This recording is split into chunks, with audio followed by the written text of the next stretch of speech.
My name is Owen Symes, and welcome to The Copagandists, a podcast about cop shows and the people who make them. We spent much of last time discussing the economic and commercial aspects of early TV production, who controlled broadcasting, how shows were made, and the various ways the networks tried to turn a profit. This time, we're turning our attention to the result of all that commercial development, the shows themselves. Early TV had a lot of variety, but pretty early on a number of genres came to the forefront, with crime leading the pack.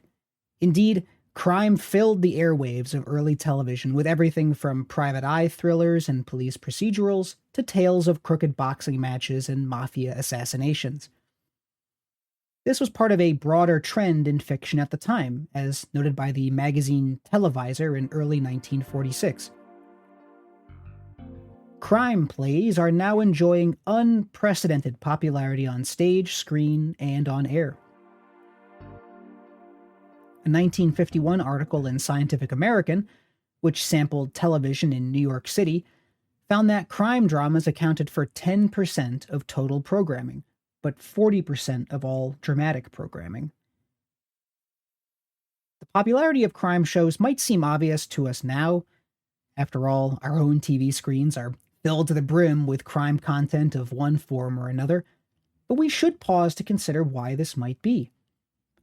Crime is as old as law, and stories about social transgression are ancient as well, but stories specifically geared towards the committing, uncovering, and resolving of criminal acts, those are a recent phenomena.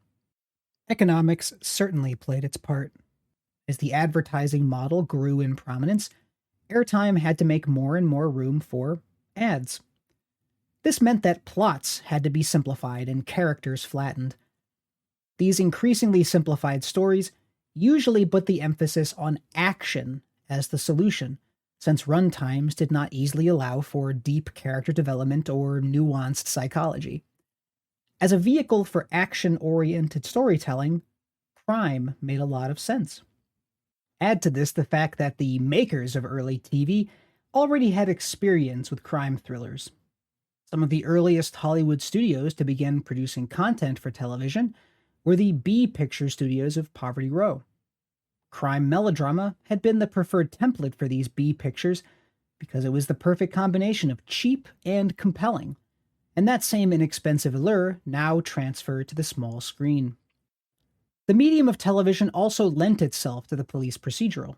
For instance, the structure of a police precinct allowed for episodic storytelling that audiences would accept as at least somewhat plausible. The same held true for private eye shows. As president of Universal Television, Frank Price once said, "You could do a show about a dentist, but that would lack credibility. After the first week's show, he'd return and the audience would say, 'What, the same dentist?'" Some early observers also saw in television a medium well-suited to stories about bizarre psychology, including criminality.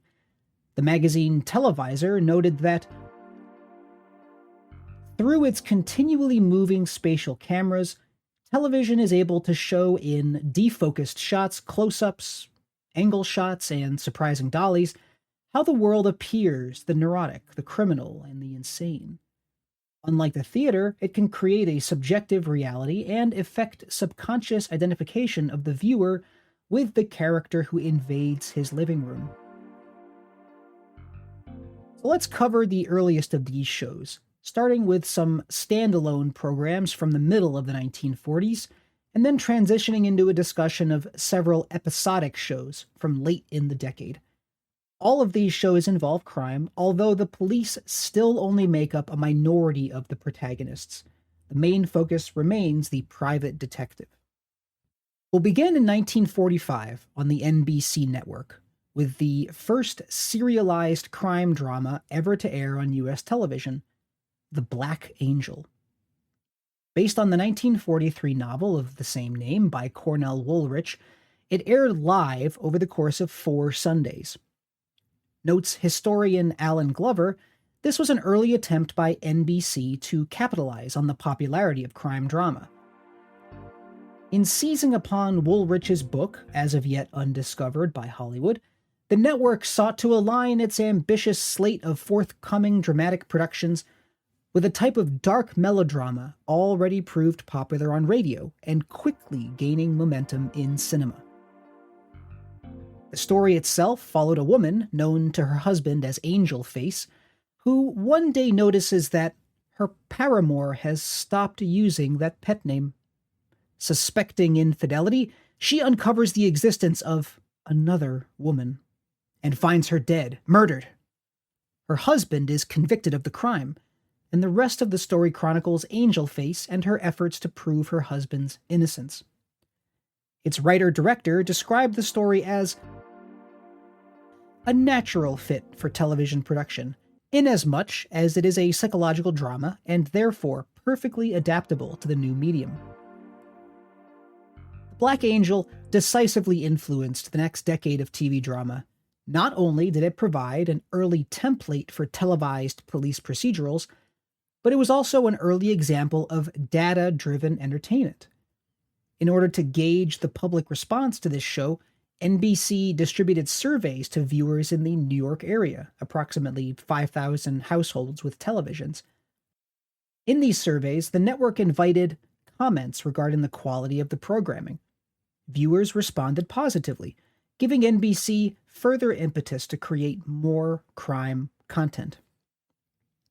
Unfortunately, today the program is all but lost. Some documentation survives, scripts and photo stills from the production, but as for the show itself, only the vinyl recording of the protagonist's voiceover survives. 2 years later came Public Prosecutor. Created by independent producer Jerry Fairbanks, Public Prosecutor was initially slated for broadcast on NBC as well. It followed lawyer Stephen Allen and his efforts to put criminals behind bars. This was the first dramatic series to be shot on film, although instead of using the 35mm film stock normal for cinema, they used a cheaper 16mm film stock. Indeed, the show's first episode, The Case of the Missing Bullet, is actually TV's first pilot. Filmed through a first-person perspective, the pilot episode was a whodunit about a slain policeman that ends with the prosecutor pointing straight to the camera and condemning the audience as the killer.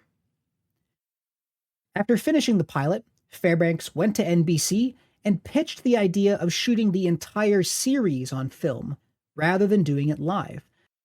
NBC agreed and picked up a season.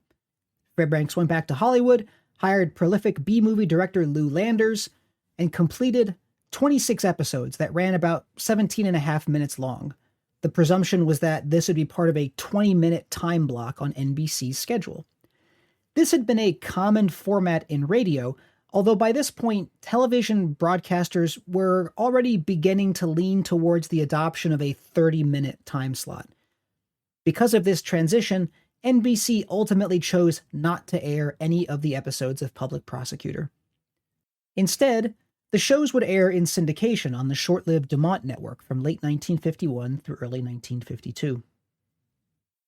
After these early murmurings came a shout of activity beginning in 1949, when 3 influential crime shows premiered only a few weeks apart. Together, The Plainclothes Man, Man Against Crime, and Martin Kane successfully introduced the episodic crime series to television audiences. Pressed for time, these shows managed to distill the classic hard-boiled detective, making him even more hard, even more boiled. This concentrated formula bubbled within a 30-minute test tube, you could say, bisected by a midpoint commercial break, a 2-act structure adopted from radio. Each of these shows, in their own way, give evidence of early producers working out the kinks of creating television this early on. We'll start with The Plainclothes Man, which aired on the DuMont network from 1949 through 1954. It followed the adventures of a plainclothes police officer and stands out as the very first televised police procedural. Because this was still early TV, the show was broadcast live, instead of being filmed beforehand and then aired. It drew heavily from the noir toolkit gangsters, femme fatales, sexual deviants, double and even sometimes triple crosses. But it lacked any of noir's moral ambiguity. In fact, the opening narration, which is read as we watch a man pick up his badge and gun, gives no room for doubt. Hero without uniform, unknown, unsung, but always on guard, protecting you against crime.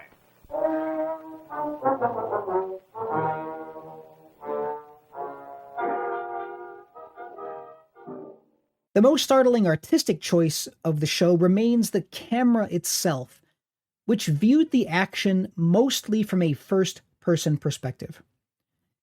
Rather than being the result of some avant-garde artistic choice, this was actually an unusual attempt by the producers to save money.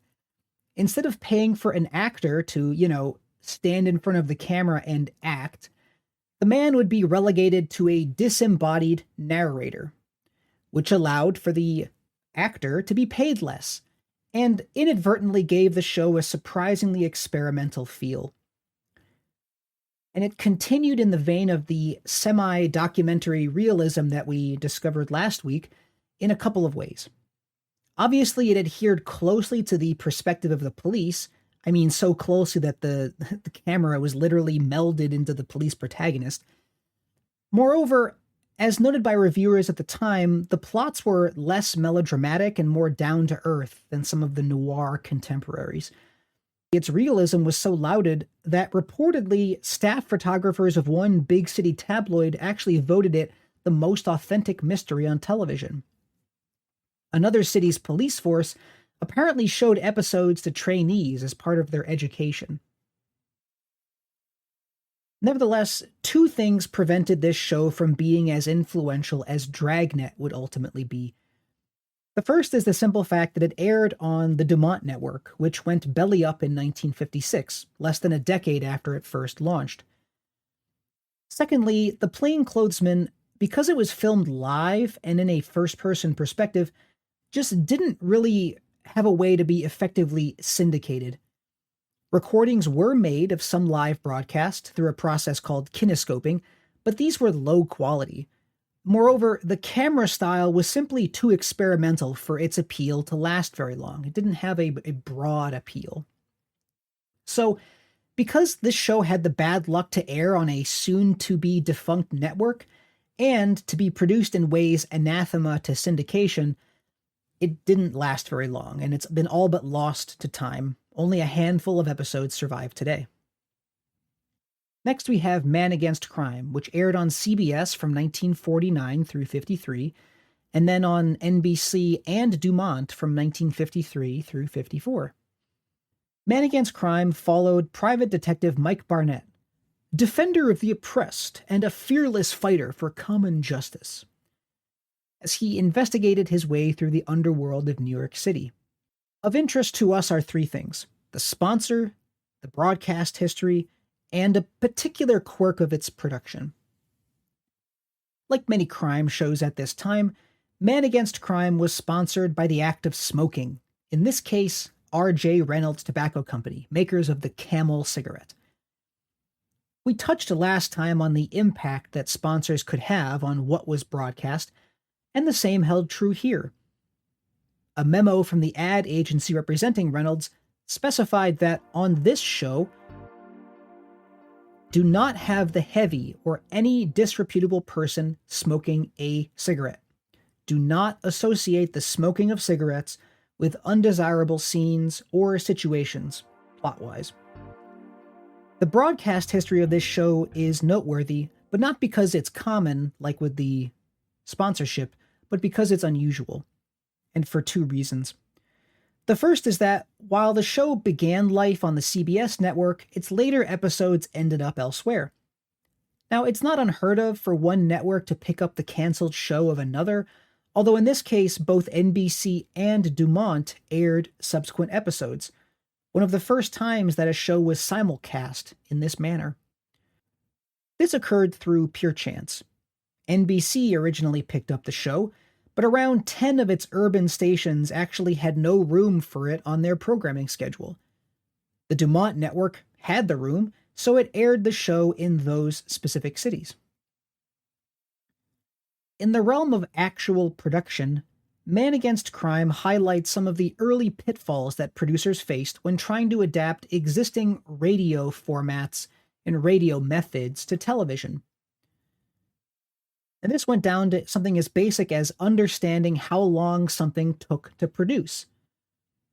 In radio, it had generally been understood that 150 words on script equated to about 1 minute on air. But the intervals of visual action made that calculus basically useless when making television. And as live drama, Man Against Crime didn't have the luxury of knowing ahead of time how much time its antics would take up, since they're doing it live in the moment. So producers began to build into the show a search scene, a kind of release valve. If the show were running long, then the detective would find a clue quickly. If time required some padding, he would linger and rummage through some more stuff before finally coming up with the clue that would push the plot along. Finally, we have the show Martin Kane, which also aired on NBC, another private eye show. It began life on NBC's radio network in August 1949, airing until 1952, and began airing on television in September of 1949, lasting all the way until 1954. It's not a particularly interesting show as far as the writing and production went, but it nevertheless evinces some of TV's early methods of money-making. Like Man Against Crime, the show's sponsor was a tobacco company, in this case, U.S. Tobacco, specifically its Old Briar pipe tobacco, along with its Encore and Sano brands of cigarettes. These products were seamlessly integrated into the show itself. During each episode, Detective Kane would actually visit a smoke shop in the lobby of his office building, where he and the proprietor would take a little bit of time praising the virtues of Sano cigarettes. We can also note, in passing, that one way in which the producers tried to keep the costs down was by intermittently replacing the lead actor who played Kane, thus preventing his salary from ballooning during contract renegotiations. This wasn't a super common strategy then or later, but it has been repeated since, most successfully by Law and Order in the 1990s and beyond. Having observed that many of these shows had tobacco as their sponsor, this prompts a question. Why?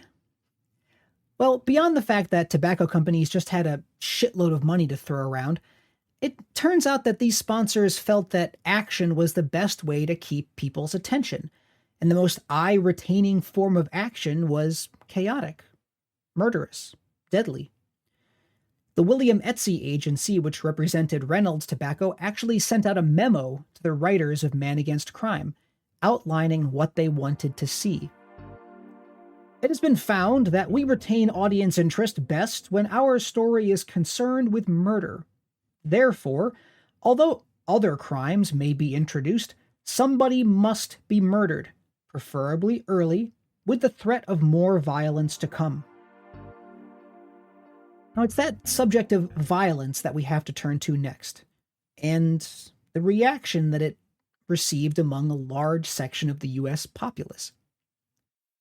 Sponsors and advertisers might have largely appreciated the action as a way to retain viewership, but not everyone felt so positively at what was being beamed into their living rooms, and they wanted the government to goddamn do something about it. We talked a few episodes ago about the first few decades of debate surrounding censorship of both radio and film. The Supreme Court ultimately ruled in 1915 that censorship powers were devolved to the lower forms of government. This, of course, was complicated by the creation of the FCC, which had been legally prohibited from censoring content and yet at the same time charged with ensuring that radio did not convey profanity, indecency, or obscenity to the listening public. They hadn't really cracked that nut yet. While these debates had largely subsided during the Great Depression, television prompted renewed debate on the topic of censorship, especially when it came to the depiction of sex and violence. In 1949, the same year that audiences got episodic crime shows for the first time in any real consistency, Pennsylvania's State Board of Censors announced that before any film could be broadcast on Pennsylvanian television, it first had to be reviewed and approved by their state censorship board. Several TV license holders subsequently sued, and the censors actually lost in the Supreme Court in 1951. Going forward, TV broadcasts would be protected by the First and 14th Amendments. Television was now beyond the regulatory power of the individual states or municipalities. Now it resided firmly within the, as yet still murky, purview of the FCC. And this turned the censorship debate national once again. The same year that the Supreme Court struck down the state-level censorship of television also saw a growing public concern about TV crime and violence. We noted earlier that 1951 Scientific American article which said that 40% of dramatic programming revolved around crime. That same year, the Southern California Association for Better Radio and Television, the SCAB-RAT, published a study claiming that the average kid sees death inflicted by violence more than 40 times every single week. Contemporary newspaper accounts of kids committing crimes having been in some way inspired by TV also made the rounds at this time, worrying parents and agitating public officials. We've seen the same thing with video games in the 90s and social media now. Letters poured into the FCC office to complain, mostly about indecent women's attire, but also about the level of violence on display. One mother complained, "It's getting so that you can't sit down with your children and enjoy an evening of TV. I have 5, and it is a fight every night to keep them from watching these crime shows. The older ones want to see them, and if they do watch one now and then, I have to stay up all night with the little ones." Another letter chided NBC's own attempts at self-regulation. NBC is only interested in one thing: how much TV time they can sell, and the devil with what happens to children's minds. In Congress, Democratic Representative Thomas Lane proposed extending the powers of the FCC to allow it to scrutinize every telecast in advance and to cut out all words and actions that arouse the passions or that hold up any individual, race, creed, group, or belief to mockery and derision. Another proposal sought to amend the 1934 Communications Act so as to empower the FCC to prevent broadcasts of programs of any language, sound, sign, image, picture, or other matter or thing which is obscene, lewd, lascivious, or otherwise offensive to public decency. Democratic Senator William Benton took things even further by advocating for a complete overhaul of the commercial TV industry, replacing advertiser-dominated broadcasting with subscription TV, kind of like the BBC, and advocating for the granting of broadcast licenses to schools. He criticized the overabundance of formulaic entertainment, especially westerns and crime shows. Parenthetically, westerns were a close second to crime shows in ubiquity at this time. He argued in an article, commercial television, if it is allowed to mushroom along the lines of commercial radio without guidance from Congress or from organized public opinion, will never remotely do the great and urgent educational and public service job required by the times. Broadcasters, through the mechanism of the National Association of Broadcasters, the NAB, responded to these critiques and threats of legislation in a couple of ways. Publicly, they denounced any congressional efforts to augment the FCC or reform commercial broadcasting, calling them attacks upon freedom of expression and freedom of enterprise. Privately, they lobbied hard against opponents like Senator Benton. They also promised the creation of a TV code that would address the many concerns and criticisms over TV content. They didn't need federal regulation, they could regulate themselves. They could take seriously the idea of public good in broadcasting. Just let them do it their own way. This code emerged in 1952, the result of debates between regulators, networks, affiliates, and independents over the structure of the industry, the content of its creative output, and its position on the national stage. Critics very quickly dismissed it as little more than a PR stunt, an attempt at self-regulation to stave off more official and more effective censorship. It certainly was that, but as Deborah Gemario, one of the few historians to focus on the code's origins, argues, it was also part of a broader attempt to render invisible the means and ends of TV, and so make it natural and dominant, a technological hegemon not up for discussion or debate. In other words, the idea was to take advantage of existing public knowledge of prior codes of conduct in both radio and film and apply that to television. So self-regulated, the NAB assured the public that this new technology would be safe to bring into the living rooms of the country. The language of the code itself, which introduced itself with the analogy of television as a guest in the viewer's home, reinforced this narrative. According to its preamble, television is seen and heard in every type of American home.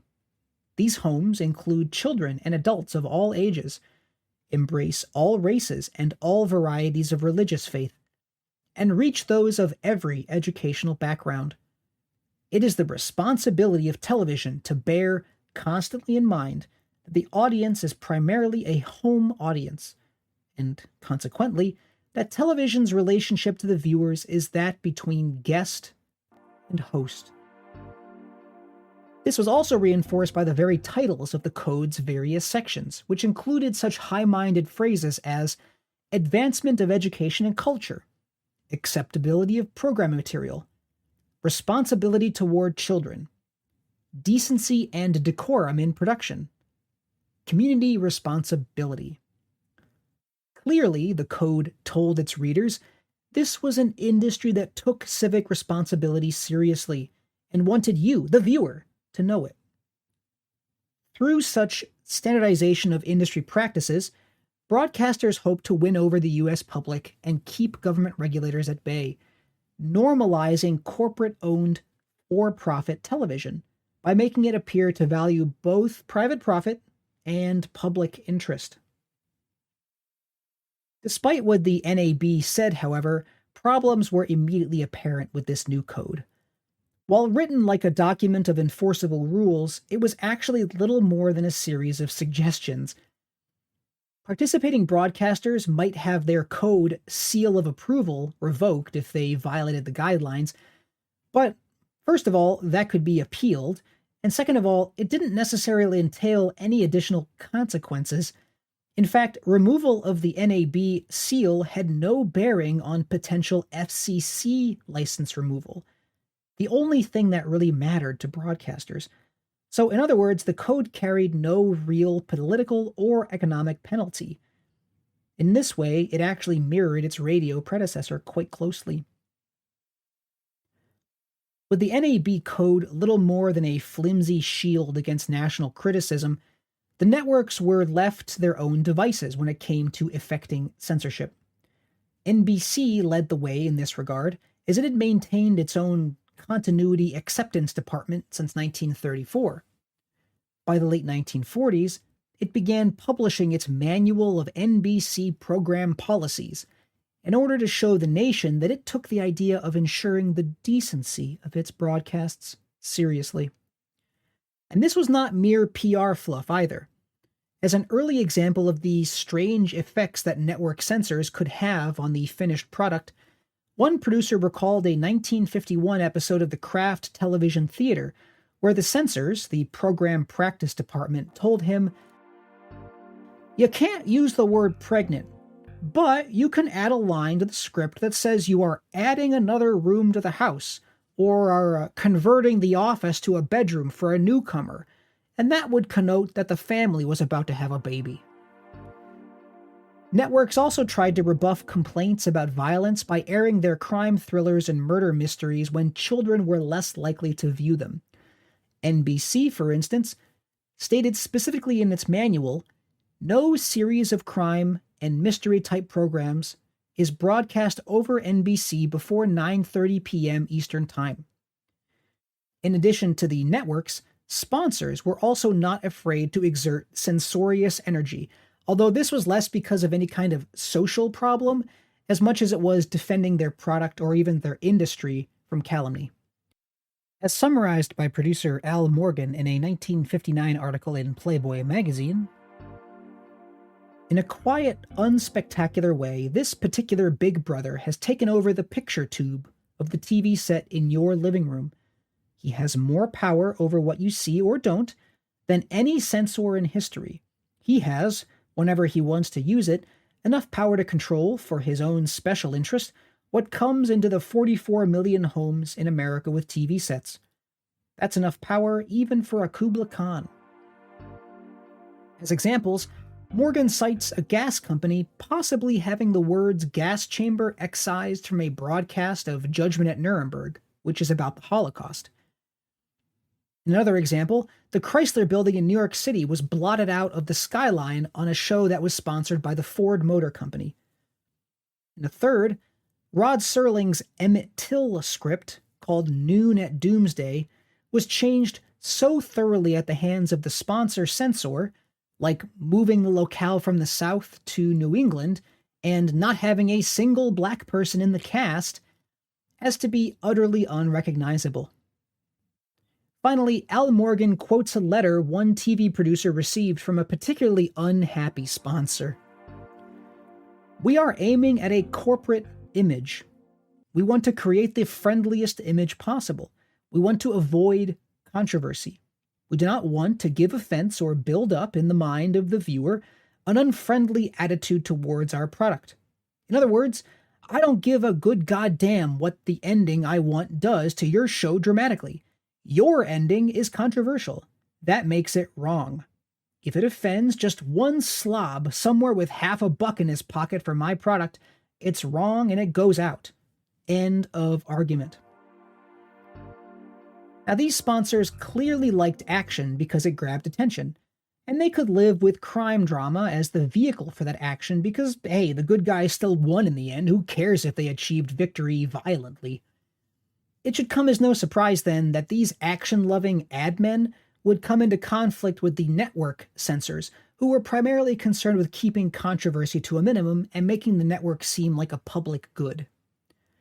NBC's head censor at the time, Stockton Heffrich, gave voice to the needle that his network was trying to thread when he wrote in an internal memo that NBC found itself hard-pressed to make distinctions between permissible realism, read horror, in productions, as contrasted with purely sensational realism in whodunits.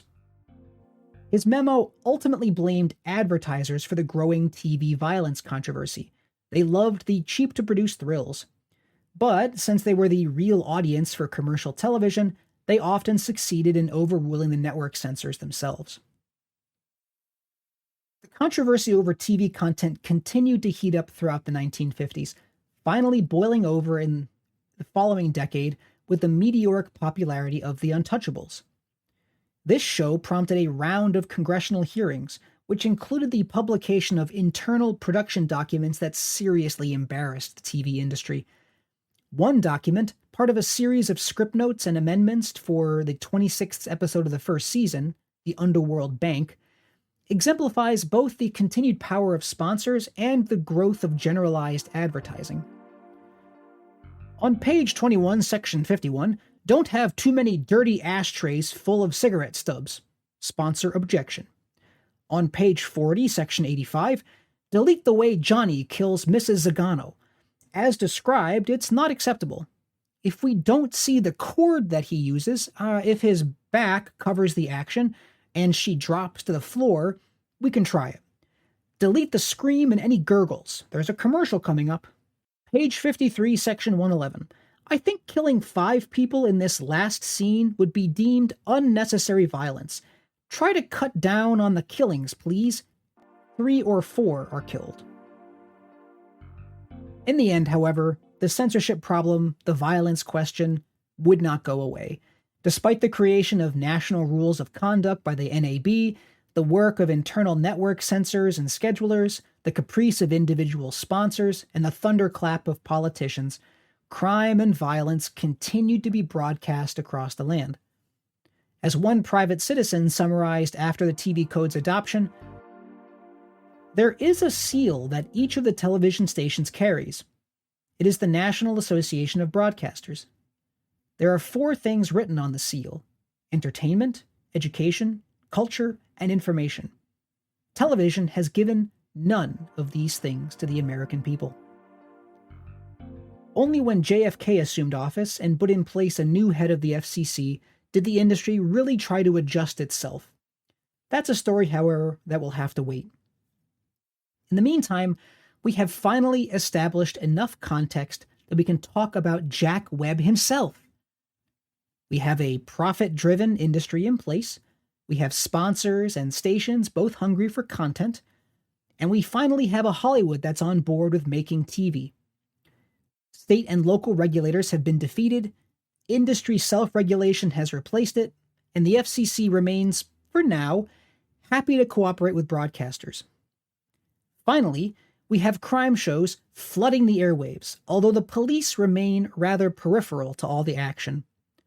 The stage is thus set for the father of the police procedural to make his mark, and we'll cover his first scratchings next week. Thanks for listening to this week's episode.